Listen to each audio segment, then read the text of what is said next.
First thing with your board is you're going to find what would be the best area for your stencil. Looking at this board, this knot may get in the way of the stencil, so I'm going to turn my board because I know my stencil is going to go to the top of the board. And the most important thing on the board is where your stencil goes to make sure that that's the smoothest place. So this works out great. If I was using this stencil, maybe I'd turn the board and put the stencil like that. I like knots in the board. I think it adds character, but I just want to make sure that I place the stencil in the right position. And on the boards, I did apply a layer of shellac just in case any of the sap might bleed from the knot. It won't turn your paint yellow. So you're going to use your foam brush. I like a nice smooth texture for my finish, so I'm going to use light coats. It dries fast, and I don't mind if I have to use 2 to 3 coats. So I just do a real light coat. So you take your foam brush, and you're just going to put some paint on, and just a thin layer. And it's just nice and smooth. And you will determine how many layers you want. I like having some of the wood grain come through, but if you don't, you would just apply more layers. Typically, I do 2, maybe 3 layers, but it all depends on my piece. And so you just apply and then just spread it out. After I'm finished, I would do the sides of the board, but I just like to concentrate first on the top and make sure it's nice and smooth. So it's a real easy application.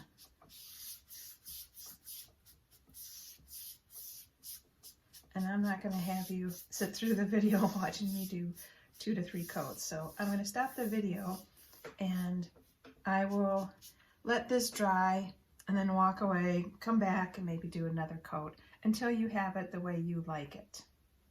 But super easy. And then I like to have a plastic bag and I just set my brush in there so it doesn't dry out.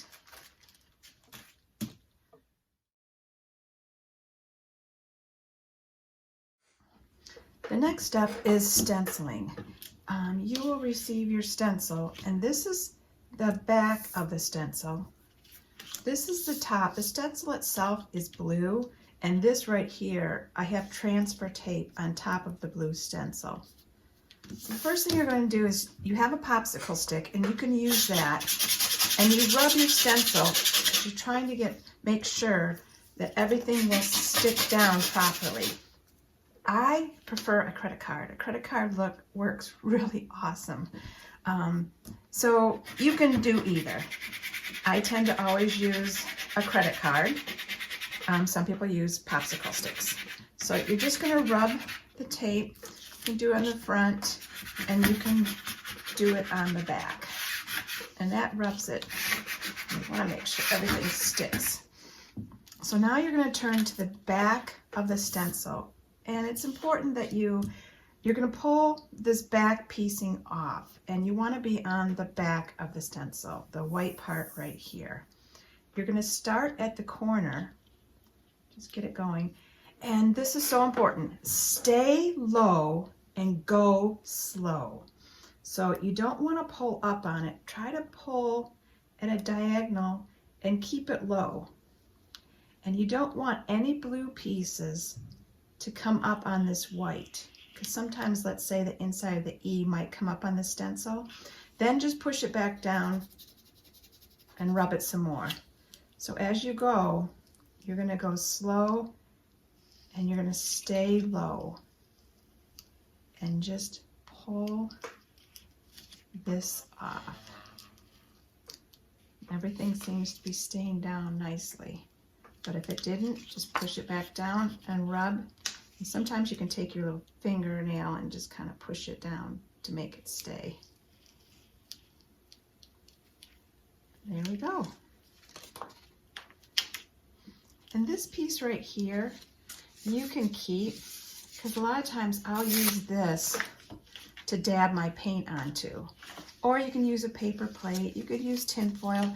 You're going to use something. I have this Annie Sloan mat that I just use for everything and I love it, but you can do a paper plate, just something that you're going to dab your makeup sponge with, and I'll show you that next. So here is my piece of wood. I ended up putting on 2 coats. So I'm going to set my board here, and then you're just going to eyeball it. It doesn't have to be perfect. This isn't too sticky that you can actually move it a little bit once you put it down, as long as you don't push it. So the sticky side goes down. Actually, I'm going to turn it. I think I'm going to go right like this. And just kind of eyeball where you think it should go. I kind of look to see how much space is here and how much space is there, so I might move it over just a little bit and try to center it. But again, it doesn't have to be perfect. And then push it down if that's how you like it. That's great. If you didn't, you could pick it up again and you can move it a little bit. But I think it's fine where it's at. So now I'm going to take my popsicle stick or your credit card, and you're going to press on it again.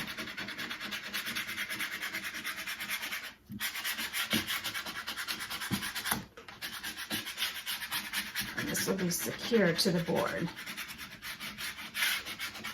Now it's time to take off the transfer tape. So you're going to start at the corner again and stay low and go slow. And slowly, this right here stencil has more words, so it might be more difficult than this stencil over here. But the main thing is you just stay low and you go slow and you're fine. Again, if it came up on the transfer tape, I would just push it back down, rub it so that it stays down. And don't pull up, stay low, kind of like at an angle. And you're going to pull your transfer tape.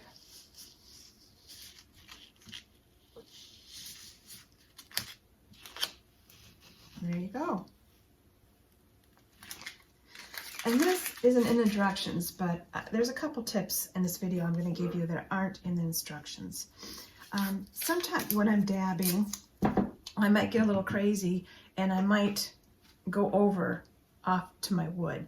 Anything that's really close to your wood, I just take painter's tape, any tape that you have, and I just lightly put it on there so that if I accidentally go over, it's fine because it's on the tape. I think I'm fine here, but it doesn't matter. I could always add a little bit of tape here too to be sure that I don't go over my stencil. Not important. Okay, this next step is not in the directions because it's really hard to explain and it doesn't make sense. My letters are in black, my stenciling, but the very first coat, I love to do the same color as my background. So my background is white, so my first color is going to be white. Reason being, if any paint is going to go under the stencil, it's going to be white and it will match my board. That way, when I do the black, most likely the white went underneath the stencil and I'm not going to have any problem with my black going underneath. So I like doing that.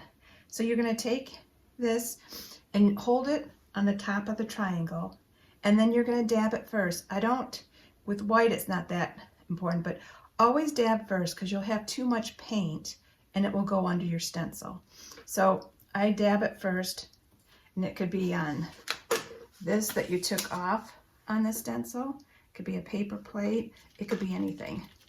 And then because it's white, I'm not as cautious because it matches the background. So I don't care if I get a little bit extra. Because it's white, I'm fine. But you can't do that when it's the black color. So I'm just going to dab up and down with the white.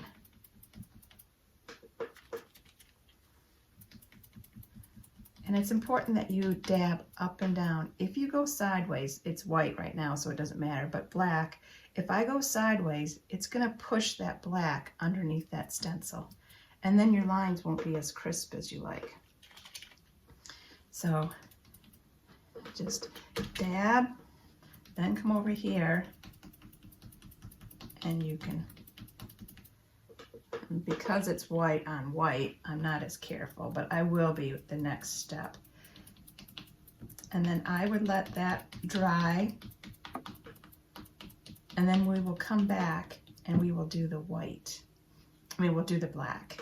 And when I do the black, I might do 3 coats, and the first coat is gonna look really ugly. Second coat might look ugly again, it's just really thin, but I want crisp lines. And sometimes it's easy to be impatient and put too much black on, and then when you pull off your stencil, you're not as happy. You can fix it. I can show you some techniques for that too, but I just like doing very light coats.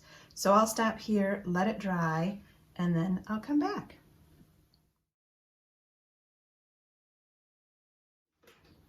Okay, the white is dry now, and so I'm going to go with my black. Remember to dab first. And you can see it's just a really light coat, and that's fine. After you watch the video when you're doing the gnome one, while this is drying, you could paint some of these shapes too, and just let this dry. Again, it's just up and down motion, and dab here first, and then dab over here. And it's not going to look great, but that's okay. I think I usually do 3 coats with this. And I just want to make sure I get all the areas.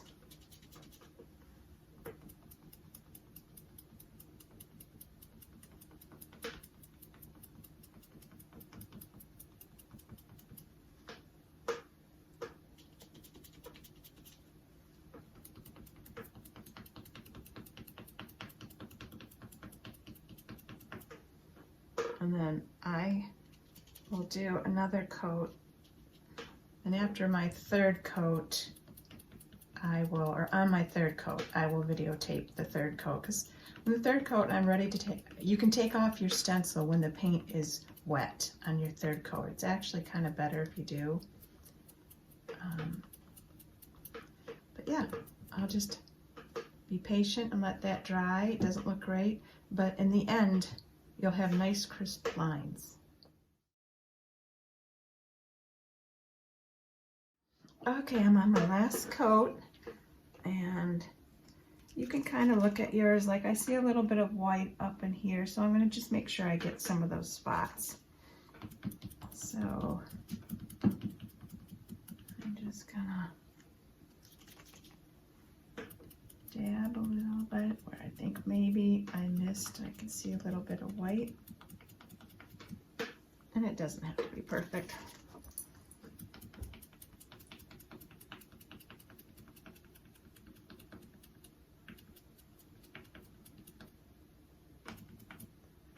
Okay, I think that looks good. And the paint's wet, but I'm going to go ahead and pick it up. And some of the stencil will be left behind, but don't worry about that. You can get it with your pin. I gave you each a pin that's taped in your box. So for now, I'm just going to go ahead. This is the fun part.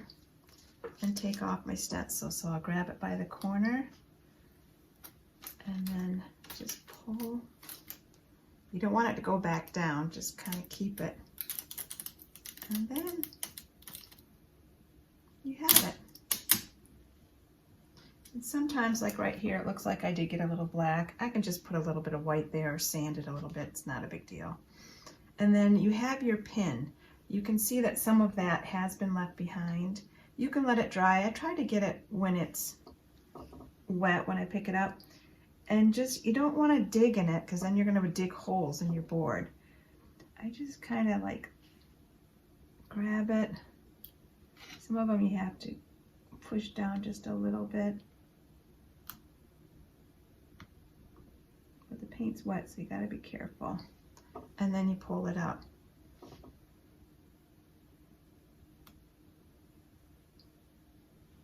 Just like that. And let's say I had some black where I didn't want it.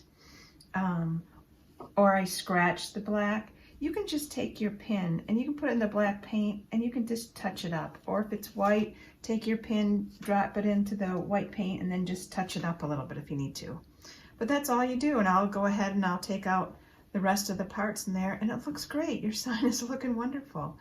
In the next video, I will talk with the hands. I think everything's fine.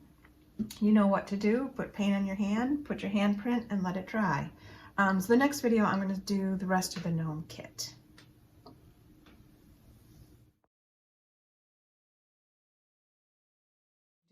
You can take a black Sharpie and you can write 2020. If you want to write their name on their hand, you can do that, and their age. So many options. And I love what people are doing with this sign. They are taking photos on their porch of their family, and they have this sign with them for the photo. And I think that's pretty cool.